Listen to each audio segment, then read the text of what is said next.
so appreciate all of your persistence in this long fight to make polluters pay, to make New Jersey more affordable. We are thrilled to be here with so many of the organizational leaders and advocates who have been leading. My name is Matt Smith. I'm the New Jersey Director for Food and Water Watch.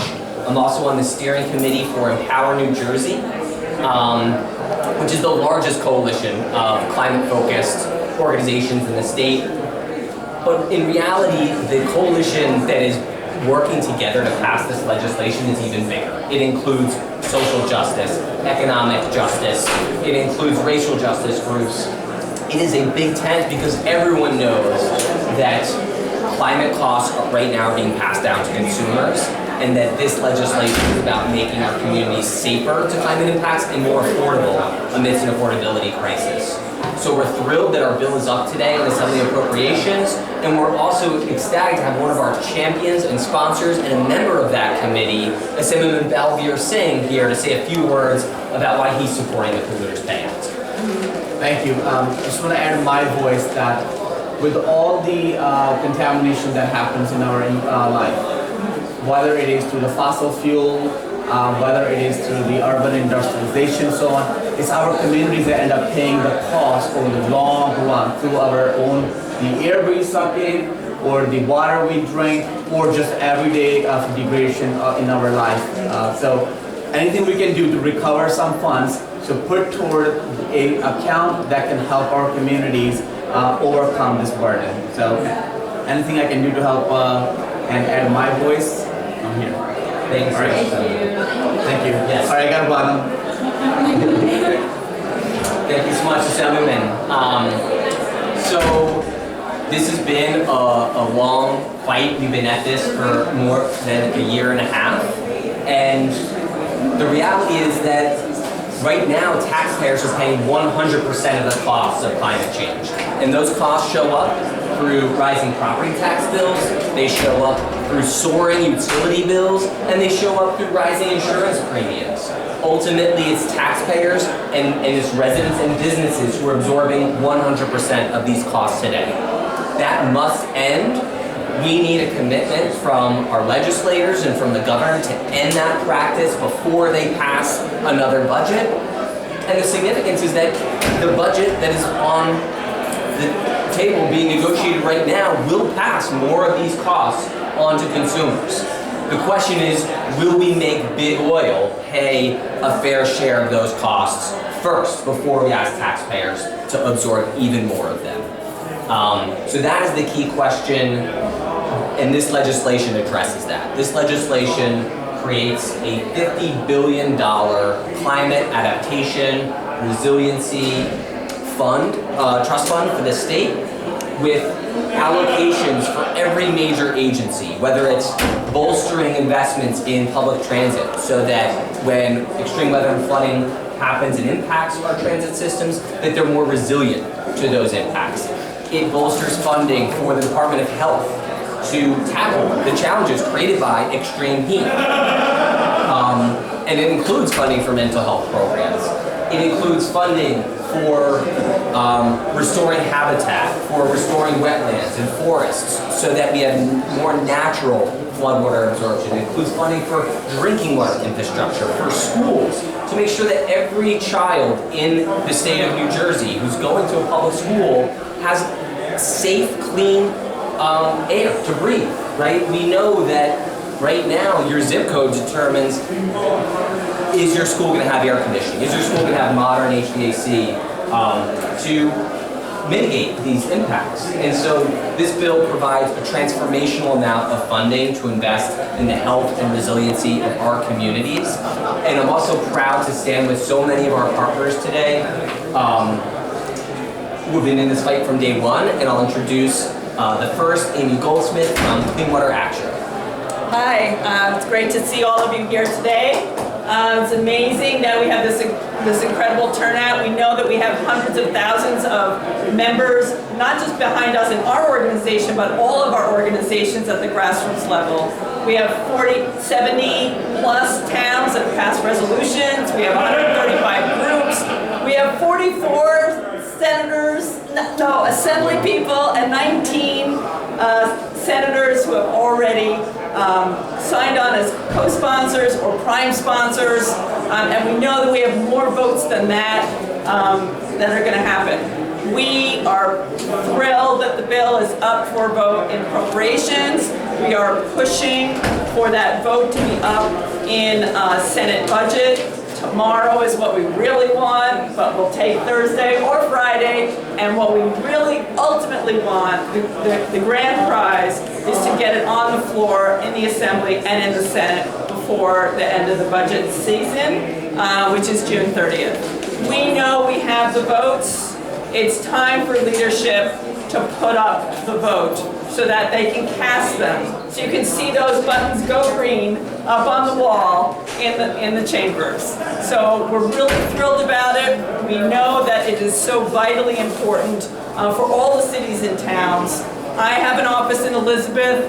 There was tragedy in Elizabeth. People lost their lives in Elizabeth because of flash floods. People here all probably have their own stories to tell about what happened, whether it was Sandy or Ida or Floyd. You can live on the coast, you can live inland.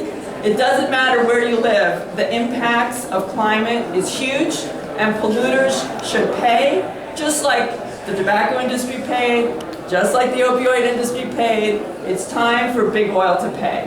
And we've got the bill to make that happen, and it's fair, it's right, and today's the day to keep it moving.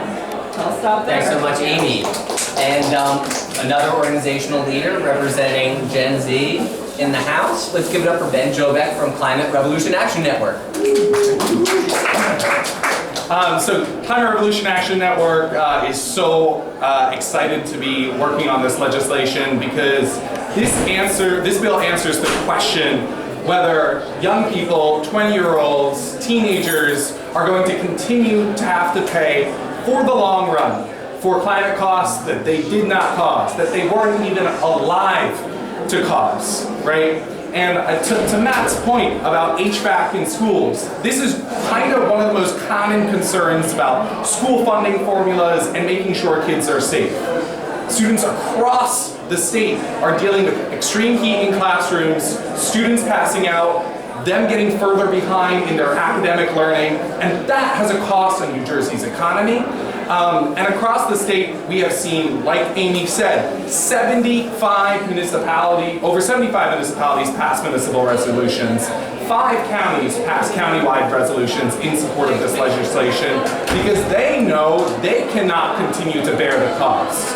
We are seeing local taxes go off the hook, rising at incredible rates. We are seeing water bills go up at incredible rates. We are seeing electric bills go up at incredible rates. There is not a single other piece of legislation that provides $600 million a year to the Bureau of Public Utilities, $600 million a year to NJ Transit and other transit options, hundreds of millions of dollars a year to the Department of Health and Department of Education. And we are going to see transformational change across the state of New Jersey, and what's really great is that legislators are going to be able to go around from town to town to town to town to show off these projects for the next 20 years. And that's because we created a bill that is legally defensible. It is one of the strongest pieces of legislation ever written about climate superfunds in the nation. And so Big Oil's common remarks that this is going to raise gas prices, that this is not legal. You've been saying this stuff since 1975. It's not true. We know gas prices are determined by the global commodity market. That's why prices went up when the Strait of Hormuz was closed and continues to be at record high levels.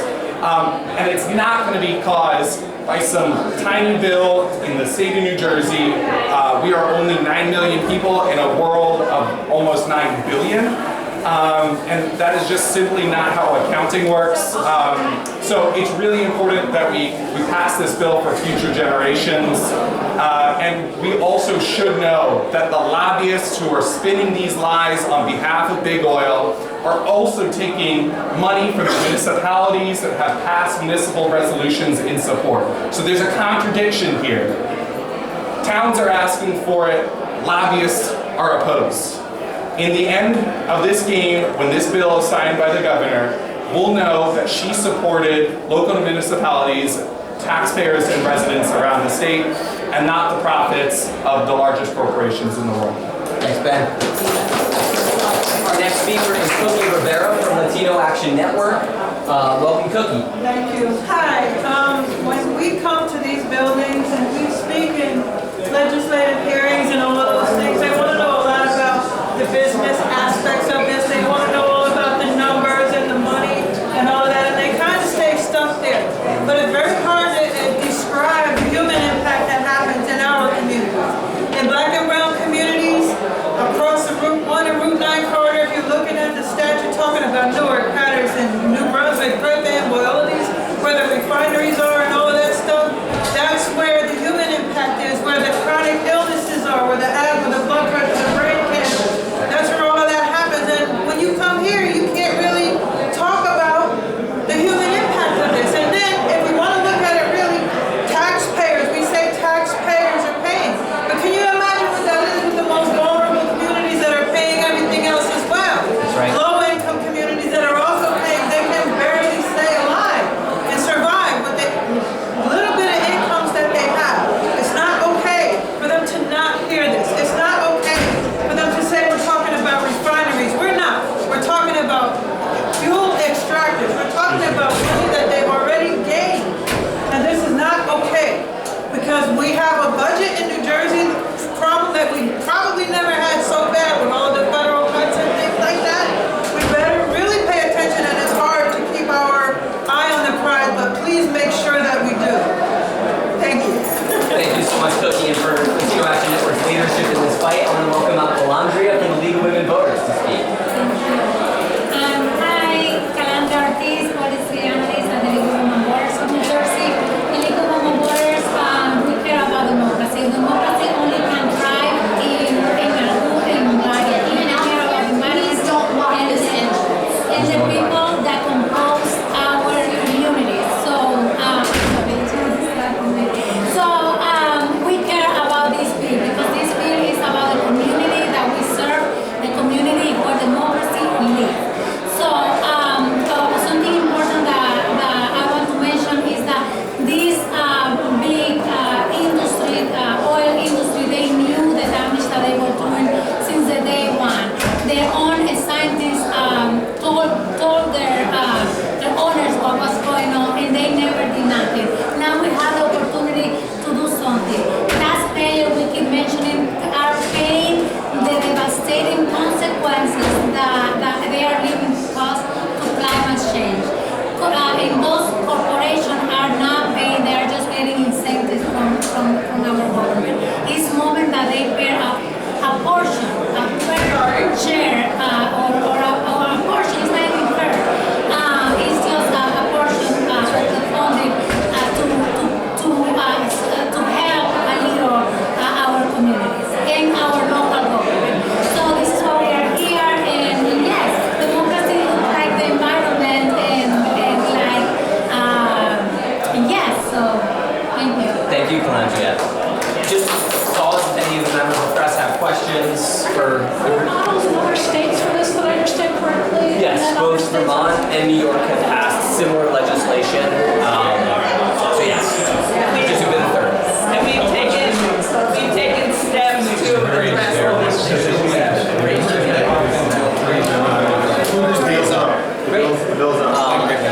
So why don't we walk and talk?